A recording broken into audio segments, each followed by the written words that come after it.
For today's videos, nandito tayo ngayon sa Bukidnon!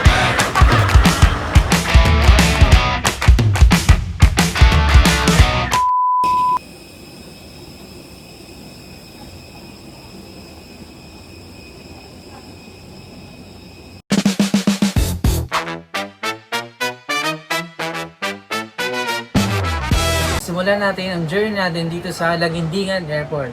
Ang pangunahing gateway dito sa Iligan at sa Cagayan de Oro.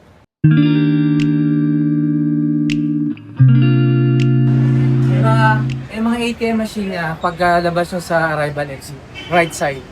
Ang video tip ko sa inyo, since medyo limited ang transportation nila rito, better mag-arrange na kayo ng hotel transfer no, or van, or mag-grab na kayo.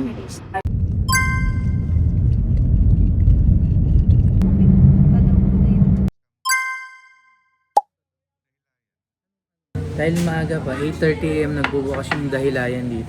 8 pa lang, kain muna tayo. Puto, 3 pieces, 20 pesos lang. Tapos kape.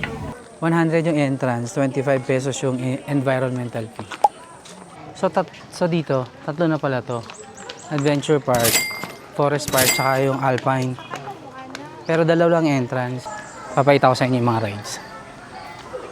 Ito yung rates niya, ito yung rates. Sa Vietnam, yung Alpine Coaster, 200 pesos na. Dito, 600. Sasakay ng shuttle, free yung shuttle, packet daw. Adventure Park muna tayo. Dito, malamig dito parang Baguio feels. Tapos dito matatagpuan yung longest zipline sa Asia. Tsaka mabilis yun, hindi lang siya basta longest, mabilis. Tapos marami pa siyang ride. Tulad nitong sasakyan natin, yung Razorback, drop, tsaka yung kart, may mga kart din dito. So dito, kailangan malakas yung loob mo kasi dito yung lahat ng extreme na rides eh. Tapos mamaya sa forest doon, medyo laid back doon. So tara, pasok na tayo. Ito na yung free shuttle, tara. Ito yung map. Ito tatry natin, yung rainbow slide. Mas tahimik. Kaya dito, pag family kayo, mas okay dito sa Forest Park.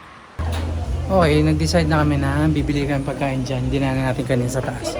Pasta bolognese. Ayoko yung Alfredo. Mukhang di masarap yun. O matanda. Ang tubig nila, 50 pesos to. Yung rice.